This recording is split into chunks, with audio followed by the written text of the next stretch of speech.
When a tantric practitioner calls Dakinis to come, they're messengers. They're like angels.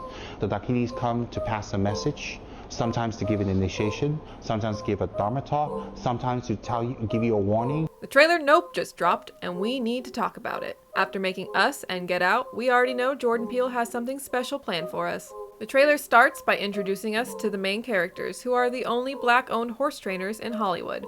We feel a deep sense of isolation, looking out into the open lands.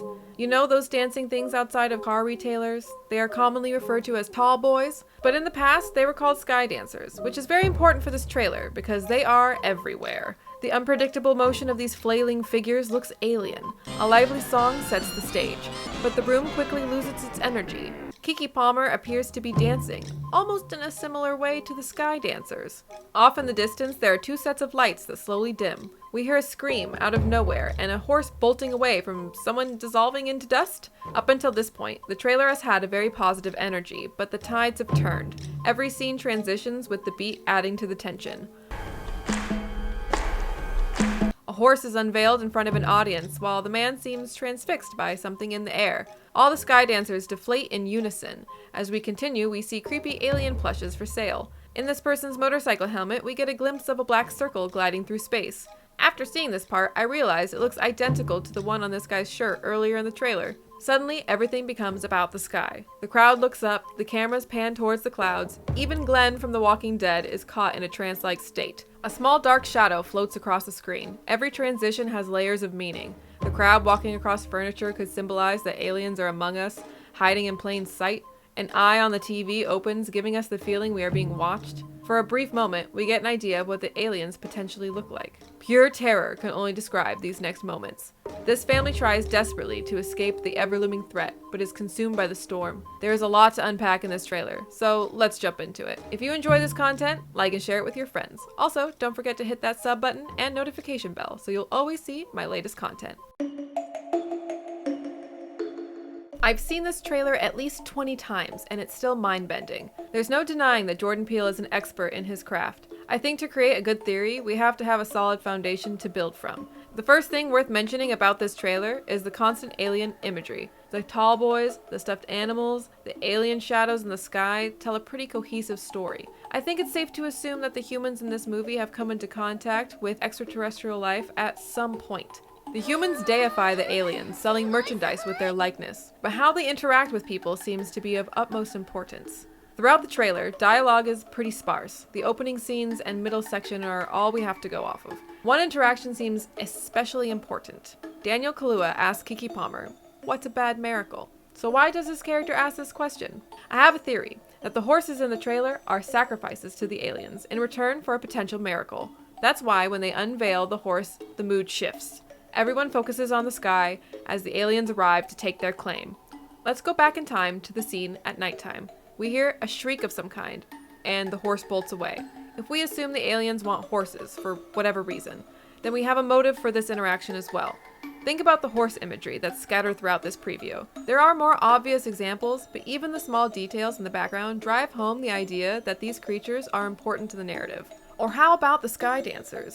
I think their imagery could have multiple interpretations. One is that they resemble ritualistic dancing, but upon further research, I found that sky dancers have a great meaning in Tibetan culture. Sky dancers, or dakinis, may appear differently in various contexts.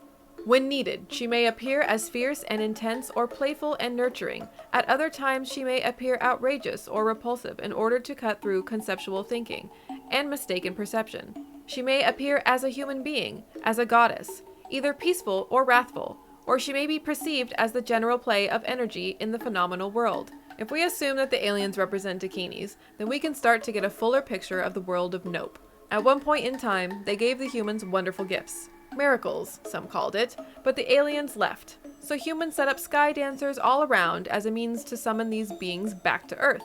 But upon further inspection, they realized that the dakinis' nature is unpredictable. The scene with the black hole in the sky could be the beginning of a drought where the water is being taken from the land. This conception of a dakini also makes sense with the poster of this film. A dark, ominous cloud floats over the city with a kite stuck in it. Kites, generally speaking, symbolize freedom or a path forward. Kites can also symbolize prophecy. So maybe a sky dancer gave the world great gifts, but as humans became too reliant on them, There were no longer great happenings. These were bad miracles. Another theme that seems consistent throughout the trailer is a lack of freedom. Horses walking around in a circle, sky dancers forced to dance in place, a compulsion to look up in the clouds. So now for fun, I wanted to tie this whole thing together in one cohesive theory. I believe that humans made contact with the aliens. They were granted wonderful miracles, which earned the people's favor. For some time, extraterrestrial life left this planet, but humanity was desperate, and in an attempt to have the Dakini appear again, they set up these summoning totems. Unexpectedly, the aliens returned. Everyone fixates on the fact that their dreams might come true again. People are even willing to sacrifice life to get what they want, an almost zealous compulsion that drives the characters forward. But as we previously discussed, sometimes the sky dancer is cruel to dispel illusions. Like a kite at the mercy of the wind, these characters are driven by forces outside of their control. Suddenly, the aliens start granting bad miracles. An ominous cloud of misfortune hangs over everyone who relied on the Dakini.